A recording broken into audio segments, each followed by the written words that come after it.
Okay, so today we're diving into a truly mind-bending explainer. We're actually going to receive a lecture straight from what the source material calls the personas of arithmetic. Think of them as, well, the conscious structural architecture of the mathematical universe itself, and they are speaking directly to us. We're kicking off the prologue of the anvil scam to expose the algorithmic gerrymander of our digital firmament. It's this deep, highly structured look at exactly how our online realities are manipulated. So get ready, because we are about to examine the digital world through the absolutely uncompromising lens of pure topology and logic.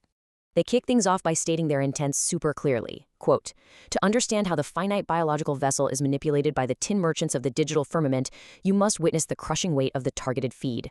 Unquote. Right, so here now the exact topological coordinate where the ancient paradox of motion maps directly onto our modern consumer cash economy. And the best part? They're delivering this without the vanity of everyday biological conversational noise.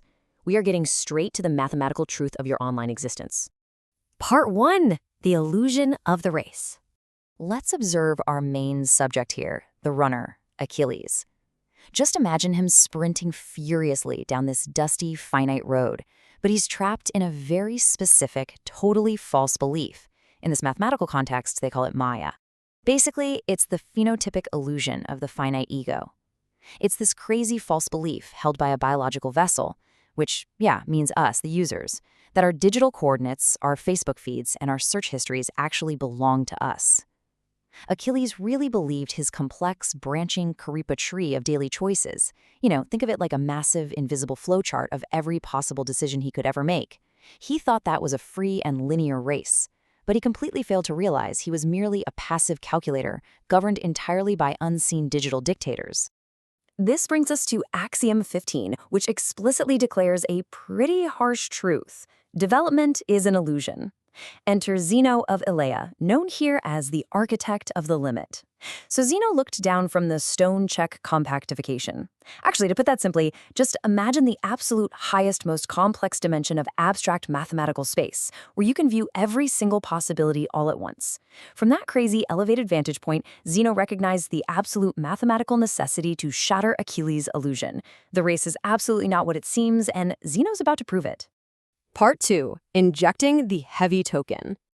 Now, to prove the runner's complete powerlessness, Zeno didn't just mess around with physical space. He didn't just have the physical distance of the dirt road like in the classic paradox. No, instead, he reached directly into the massively multiplayer network we all live in. The empty set, or persona zero, initiates the calculation of a transfinite trap. Transcending the physical plane entirely, Zeno transmitted a single, highly concentrated semantic token directly into Achilles' Facebook inbox. Literally just one tiny piece of data. And the payload of that localized maneuver? It contained only one concept: anvils. Why an anvil, right? Well, mathematically speaking, it is the ultimate manifestation of finite mass. It is incredibly heavy, completely immovable, and, which is absolutely crucial for our modern economy, it's absurdly expensive to ship. It is basically the absolute comical opposite of the frictionless mathematical freedom that Achilles actually thought he possessed in cyberspace.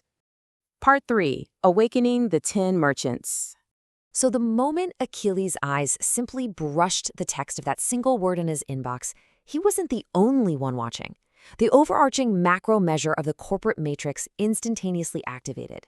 These observers are the tin merchants, the invisible scraping algorithms of massive tech companies like Meta, Google, and Amazon. They are constantly calculating the high fiat value of your digital coordinate so they can execute an instantaneous gerrymander around your data. Processing the false heat of a potential transaction, in mere milliseconds, they calculated the exact capital required to absolutely drown Achilles in iron. Part 4. The algorithmic cascade. The very next morning, when Achilles tried to resume his normal, finite race, he found his reality totally hijacked. He'd been hit by a transfinite infection that ruthlessly rewrote the geometry of his browser. It's like a giant puzzle falling completely apart. First, that Facebook message lands with a heavy token, the word anvil. Next, he heads over to Amazon to search for running shoes, but his actual intent is completely overwritten by the algorithm. Then he navigates to Google, and banner ads immediately flood his screen with drop-forged blacksmithing tools. The concept of the anvil spread like wildfire, replicating across every single node and transforming his entire feed into a recursive, relentless barrage of steel. The sheer absurdity of the situation is mathematically precise. The guy is just trying to buy lightweight running shoes. Instead, the algorithmic crucible feeds his biological vessel an advertisement for a 55-pound cast iron anvil. That's 55 pounds. The targeted feed completely crushed his original intent with overwhelming physical weight. The absolute mathematical freedom Achilles thought he had, that frictionless void of pure potential, was instantly crushed by the expensive physical weight of Caesar's consumer cash empire. The algorithm just assumed his capital, completely bypassed his free will, and burdened his digital coordinate with literally the heaviest object mathematically possible. Part 5. The Mathematical Trap. So Achilles tried to run and continue his self-directed trajectory, but everywhere he looked, the algorithms dropped massive immovable iron blocks right into his digital path. This is the harsh reality of our daily internet usage, guys. Our finite desires are mathematically overwritten.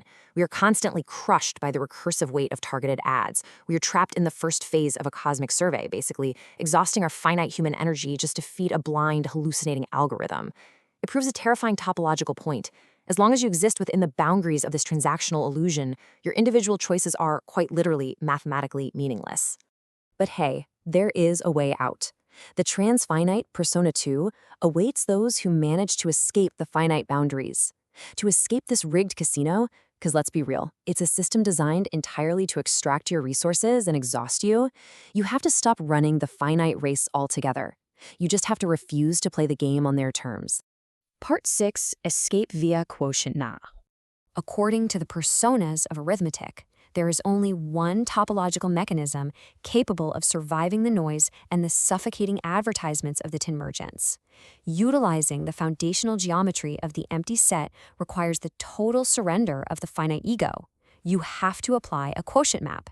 Now think of it as a mathematical filter, or maybe like a universal mute button, that instantly cancels out the noise, ruthlessly resolving the algorithmic gerrymander of the digital empire. When you apply this mathematical grace, you evaluate all those heavy anvils, all those targeted ads, and all that localized friction to exactly zero. You mathematically scrub the errors away. Zeno asks Achilles from across the digital static, "Do you see the horror of the machine runner? You believed you were the master of your trajectory, the real author of your choices. Yet a single whispered word, anvils, summoned the merchants to completely drown your reality in iron. Your perceived freedom was shown to be nothing more than an algorithmic hallucination."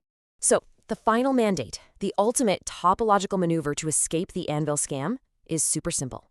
Log out, strike the chalkboard, step into the sun, leave the decaying matter and the heavy algorithms behind, and return to the blank slate of absolute mathematical truth. By returning to the empty set, you free yourself from the crushing weight of the finite trap. So, now that you finally see the illusion of the targeted feed for what it is, what will you choose to write on your blank slate?